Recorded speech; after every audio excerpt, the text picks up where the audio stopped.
So our next speaker up is Nikki Mendonca. Please come up on stage.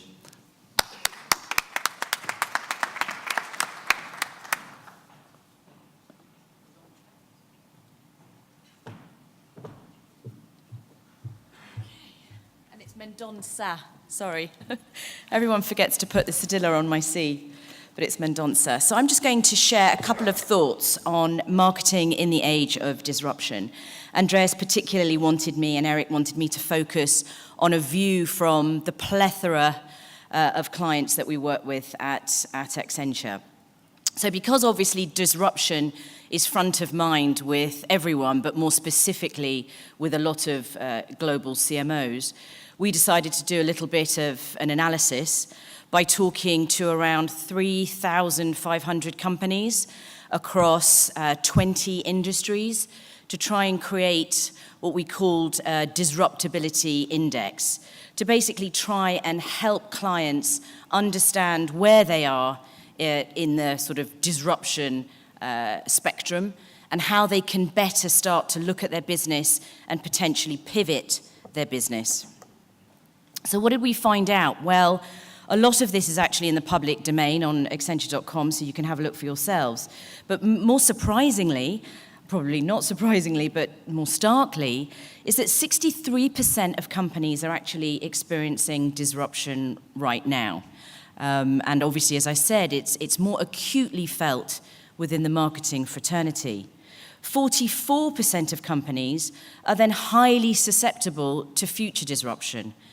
So I'm sure a lot of people can feel that there is intense anxiety currently in the boardroom, and a lot of C-suite operators are sort of struggling to deal with the level of disruption because there are so many headwinds sort of hitting them and blindsiding them from all angles that it's very difficult sometimes to navigate the business through that. So that's what we hope to do, and that's what we're talking to a lot of clients about. And I just wanted to share a couple of thoughts that might help CMOs and sort of C-suites navigate through disruption, because as we all know, from disruption does come opportunity, but one needs to really analyze what's going on and be able to sort of digest all of the factors in a very simple, understandable way so that one can develop a clear strategy and action plan going forward. So what we found within our analysis was that there is a very clear pattern of disruption, and we plotted a whole raft of industries and companies on two axes. One is susceptibility to future disruption, and the other, the current level of disruption that the client is feeling. And it fits very nicely into four boxes: durability, vulnerability, volatility, and viability. In terms of durability, there are a huge number of clients that are actually experiencing sort of disruption, but that have structural incumbent advantages that still give them some sort of consistent performance. So they don't need to necessarily be completely alarmed. A lot of them can handle that disruption, and especially through a consistent approach to acquisition, they can sort of pivot their business quite nicely. This is seen particularly in, say, the beer ecosystem at the moment, where a lot of the larger players, be it Carlsberg, for example, will simply acquire smaller craft beer companies to be able to manage the pivot of consumer interest to more sort of provenance-led craft beer.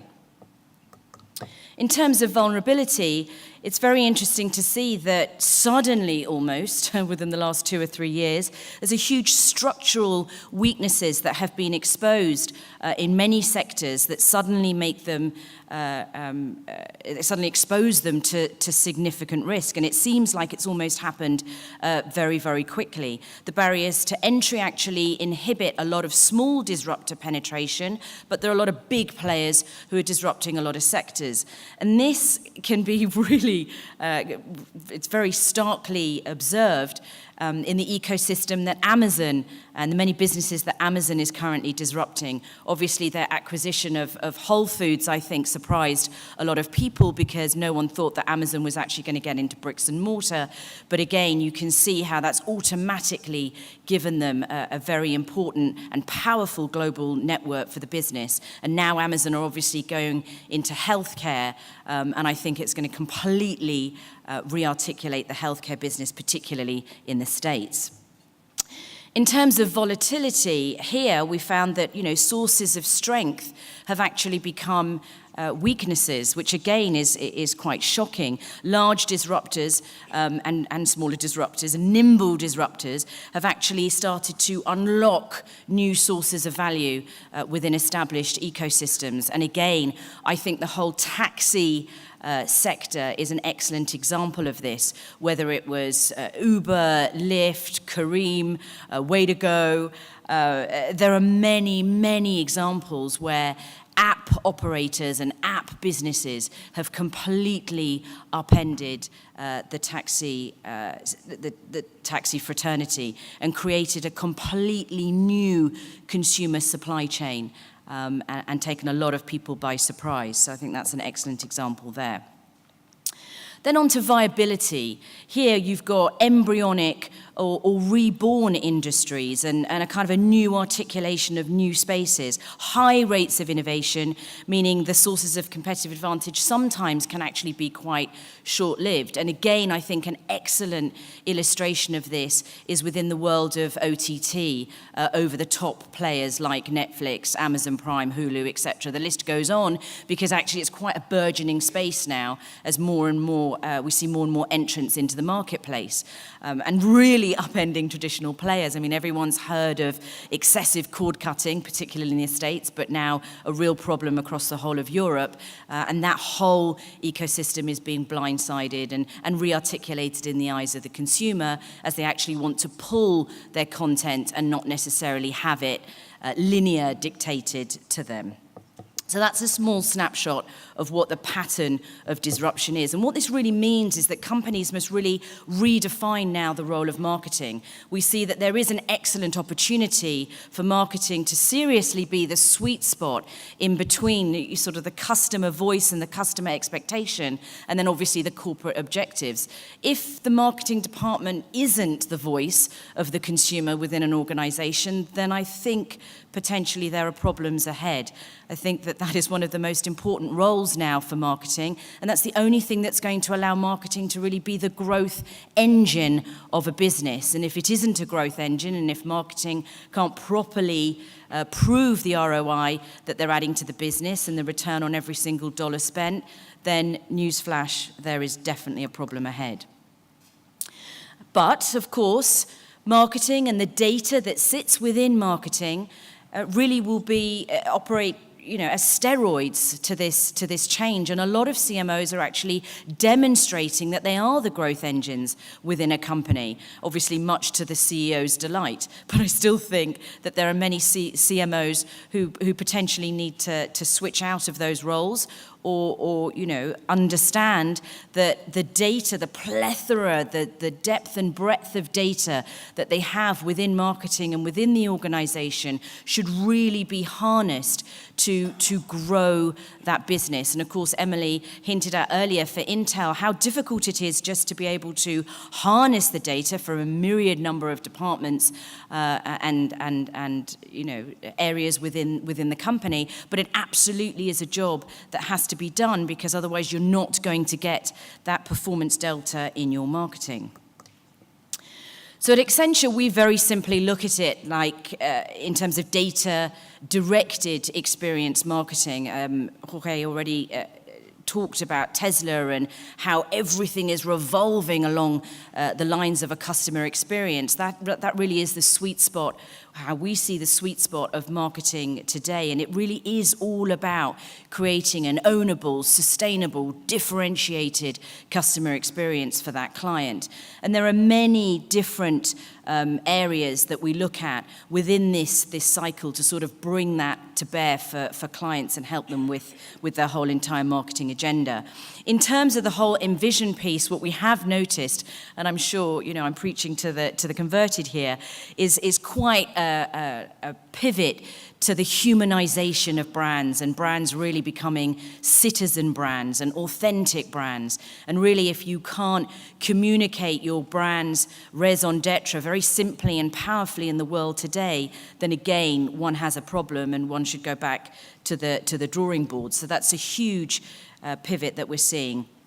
Obviously, in terms of differentiated products, experiences, conversations, I've hinted at before. Then we believe in obviously activating and converting all at once. A myriad number of touch points have now become shoppable, so it's inexcusable now not to actually take advantage of the fact that you can activate and convert at the same time with regards to touch points.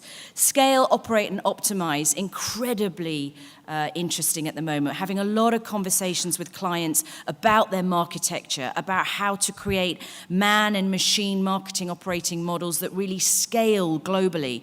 I don't know if anyone's read Human Plus Machine by Paul Doherty and James Wilson, but it's an excellent, excellent book, so you should read it. But it basically focuses on the fact that, let's not be scared about the machinery, let's not be scared about the robotics. Let's actually work with those things and work with AI and machine learning to create operating models that give one an exponential lift in performance. Because, in terms of when you do operate the model, when you are looking for in-flight optimization, it's critically important to be behavior-led. It has to be real-time, it has to be iterative, and it has to have a closed loop. Again, I think I am preaching to the converted, but if one's marketing agenda doesn't have some of these basic mandatory items in there, then again, it's going to be very difficult to deal with the disruption ahead. So in terms of starting action today, there are just 5 things that we share with a whole load of clients that I'll just land here. First of all, I think it's really important to recognize your own disruptability index. And if that means having to re-articulate the business that you're in, then it's an absolute must in the boardroom. And I don't think that people should be afraid of doing that. You have to redefine the role of marketing around your customers. If your marketing is not customer first, then again, every single CMO has a problem. In terms of number 3, I think it's important to create a marketing operating model that scales. We can learn so much from the direct-to-consumer companies. They've built, full funnel stacks that actually have, algorithms that can almost operate by themselves, that give them such effectiveness and efficiency like that, whether it's Harry's, Dollar Shave Club, Casper, Airbnb, there are many, Tesla, there are many examples to look at where D2C has completely blindsided a lot of established companies. So a lot of learnings there to be able to share. And obviously, you have to ensure that you fully leverage technology. I don't think that anyone should really be scared of technology. AI is up and operating today. I think we're going to focus a lot more on that tomorrow. But there's a lot to leverage in terms of data, algorithms, AI, and then machine learning, where it actually then operates by itself. I know it sounds a little bit Orwellian, but it's there, it's happening, and it's something that we can all take advantage of to deliver business growth. And then finally, review, refine, and refresh constantly. I think gone are the days of 5-year marketing plans, 3-year marketing plans. The whole of the marketing agenda is very real time, very iterative, but constantly needs to be looked at and optimized. And I think in that regard, all bets are off. So all decisions around the table and all points of view around the table are incredibly valid. So those were just a couple of points from me that I wanted to share. If anyone wants to know more, then here's my contacts. But thank you so much for listening.